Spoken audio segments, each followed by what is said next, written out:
के तो देखिए, मंजिलें दूर नहीं होती, जरा चल के तो देखिए, नफरतें मिट जाएंगी, गले लग के तो देखिए।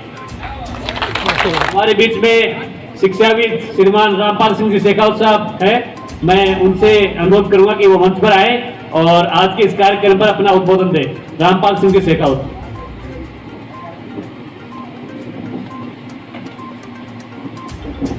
माफी चाहूंगा, पहले साहब का माला पहनाते हुए नवीन जी स्वागत करेंगे, उसके बाद उद्बोधन। शानदार तालियों के साथ साहब का स्वागत।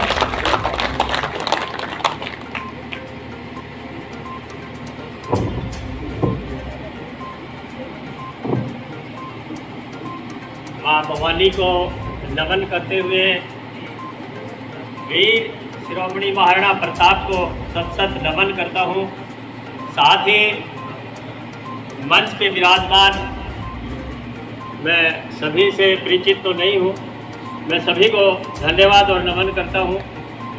और मेरे सामने बैठे समाज बंधु छोटे बड़े सभी को इस कार्यक्रम में पहुँचने पर धन्यवाद देता हूँ, अभिनंदन करता हूँ।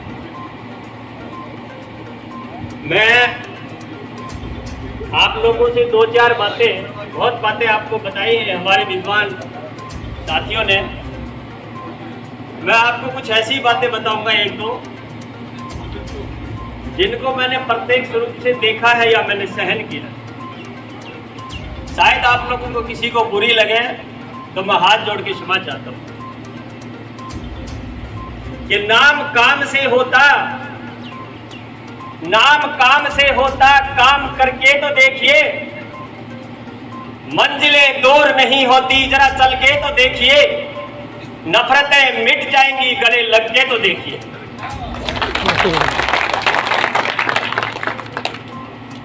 शहीदों की वतन पर मरने वाले कभी गुमनाम नहीं होते, नेकी पर चलने वाले कभी बदनाम नहीं होते, तपस्या त्याग जीवन में कभी निष्काम नहीं होते। मेरे समाज के प्रिय बंधुओं, एक सुंदर सी लाइन आती है कि बहा नहीं जो भावों में, बहती जिसमें मझधार नहीं, अर्ध नहीं वो पत्थर है जिसमें सब देश का प्यार नहीं। मैं खूब बखूबी से जानता हूं कि मेरे इस समाज के डीएनए में शौर्य, वीरता, त्याग, तपस्या कूट कूट कर भरी हुई है। जो इतिहास गवाह है, हमारे इतिहास के अंदर हमारे समाज के अनेकों उदाहरण हैं जिनको पूरी दुनिया याद करती है, पढ़ती है। केवल मेरे प्यारे बंधुओं, केवल उन पूर्वजों के नाम का उच्चारण कर करके इस वर्तमान के अंदर हम काम कर सकते हैं। क्या आपने कभी अपना आत्मचिंतन किया? आप क्या कर रहे हैं?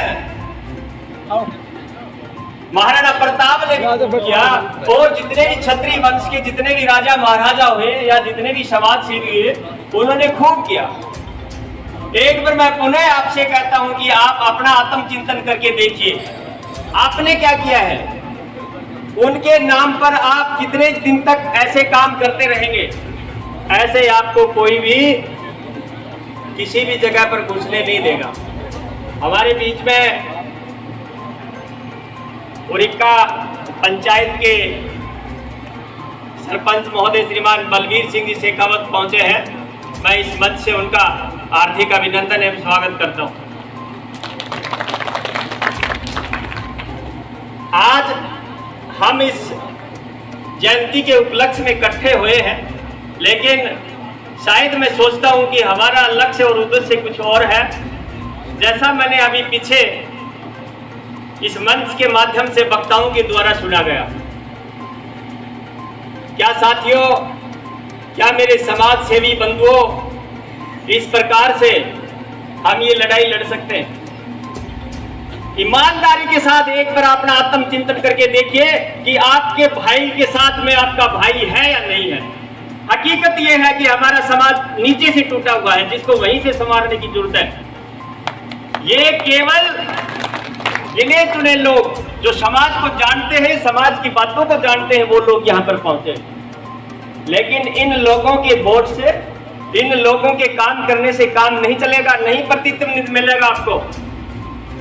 जो गांव के अंदर गरीब, आज राजपूत समाज के अंदर सबसे ज्यादा गरीबी और निरक्षरता है, हमारी सबसे कम साक्षरता दर है, धरातल पे है। ये मैंने देखा है, खूब घर घर जाकर के सर्वे करते हैं, तब देखते हैं उन लोगों के घर में बैठने के लिए घर नहीं है, जगह नहीं है, खाट नहीं है, चारपाई नहीं है।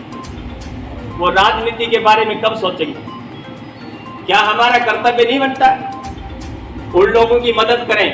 उन लोगों की वो लोग मदद करते हैं जिनकी नजर उनकी संपत्ति पर है और वो उनको पैसा देते हैं, और सारी की सारी जमीन आज जो हमारी है वो उन लोगों के पास है।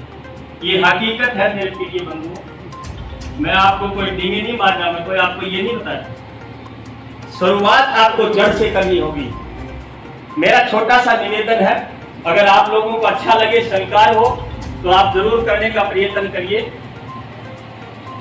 हमारे गांव के अंदर, आपके समाज के अंदर छोटे छोटे आप अपनी करनी सेना के नाम से छोटे छोटे ग्रुप बनाइए, वहां से जोड़िए समाज को। उनकी छोटी छोटी समस्याएं हैं, केवल आपसी मतभेद हैं, उन्हें आप लोग बैठ करके समझा सकते हैं, उन्हें एक कर सकते हैं। ये एकता वहां से शुरू होगी, ना कि केवल इस प्रकार के भाषण या इस प्रकार की चीज करने से। मैंने 2-4-5 सालों में, मैं पहले दिया नहीं था, मैं फौज में नौकरी करता था, फौज से रिटायर होने के बाद में मैं लगा हूँ। मुझे पता ही नहीं था राजनीति क्या होती है। लोग कहते कुछ है, करते कुछ है। मैं एक छोटा सा एक आपको वास्तविक एक सच्चा उदाहरण बताता हूँ कि हमारे एक सरपंच के चुनाव में समाज की परिवार की मीटिंग हुई। रात को कुछ निर्णय हुआ, सुबह कुछ लोग मेरे को आकर दूसरी बात बोलने लगे। तब मुझे एहसास हुआ कि ये राजनीति कुछ अलग ही प्रकार की है। कहते कुछ है, करते कुछ है। वो लोग चले गए जो अपनी जबान के ऊपर अडिग थे। केवल हम आज उनके नाम के ऊपर अपना समाज का नाम बुलंद करना चाहते हैं, केवल उनके कर्मों के ऊपर हम अपना कर्म नहीं करेंगे। हमें अपने कर्म करने चाहिए। हमें समाज को जोड़ना है तो वहां से जोड़िए जहां से वो पहली कड़ी टूटी हुई है, फिर बाद में आकर के आगे समाज जुड़ेगा। आज उस एक गरीब परिवार की भी हमें उतनी जरूरत है।